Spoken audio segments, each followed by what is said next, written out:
Avec la compagnie, spécialiste du vol classe affaires vers New York, embarquement en route pour la Maison Blanche. Europe 1. Ladies and gentlemen, Hillary Clinton. America is stronger. Donald Trump. for the presidency of the United States. Et nous sommes en ligne avec Xavier Yvon en direct de New York. Bonsoir Xavier. Hello Nicolas, bonsoir à tous. On est maintenant à 2 semaines de l'élection et pour les médias américains, la victoire d'Hillary Clinton semble ne plus faire de doute.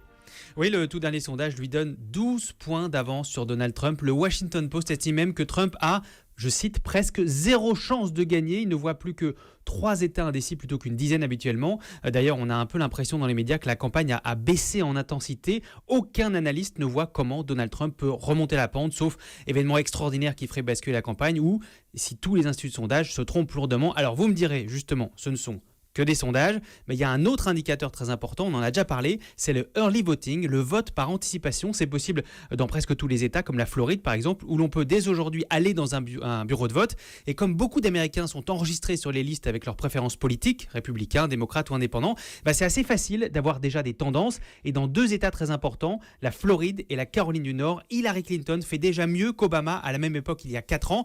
Sans ces États, Donald Trump ne peut pas gagner. Vous imaginez l'effervescence au QG de Clinton ici à New York, quand on compte tous les soirs ces votes par anticipation, sachant qu'un électeur sur 3 devrait avoir voté en avance, il est possible que Clinton sache qu'elle a gagné avant même le 8 novembre, le jour du vote. Et c'est possible, mais pas certain. Et Donald Trump, comment il réagit ?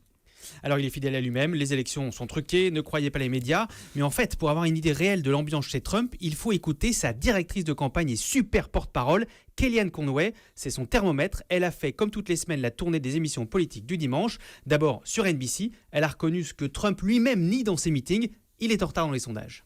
Nous sommes derrière, elle a des avantages énormes, 66 millions de dollars dépensés en publicité politique juste en septembre, et puis elle a aussi un mari qui se trouve être un ancien président, qui fait campagne pour elle, le président actuel, la première dame, le vice-président, tous plus populaires qu'elle. Samedi, Trump avait bien essayé de relancer sa campagne avec l'annonce de ses mesures phares dans les 100 premiers jours de son mandat, sauf que dans le même discours, il a promis de poursuivre en justice, je le cite, toutes les menteuses qu'il accuse d'agression sexuelle. Évidemment, c'est ça qui a fait la une. Et écoutez la réponse de Kellyanne Conway sur CNN quand on lui demande comment Trump a pu lui-même gâcher cette occasion. Il fait ses propres discours, c'est sa candidature, c'est lui qui est en course pour la Maison-Blanche. Il peut dire ce qu'il veut.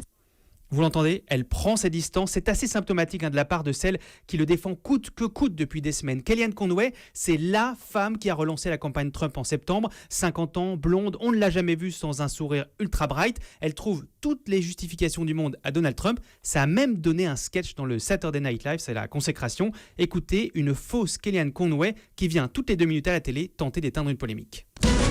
Ok Jake, ce tweet est sorti de son contexte. Bien sûr que M. Trump pense que les Mexicains savent lire. Et d'ailleurs, ce qu'il voudrait qu'il lise, ce sont les 33 000 emails qu'Hillary Clinton a effacés.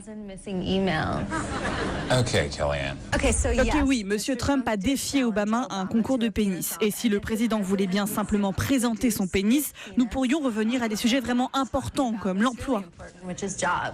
Oui, il a dit que c'était dégueulasse de regarder des homosexuels manger des pâtes, mais c'est parce qu'il veut qu'ils mangent plus sainement. Bien sûr que non, les Noirs n'ont pas un orteil de moins que les Blancs.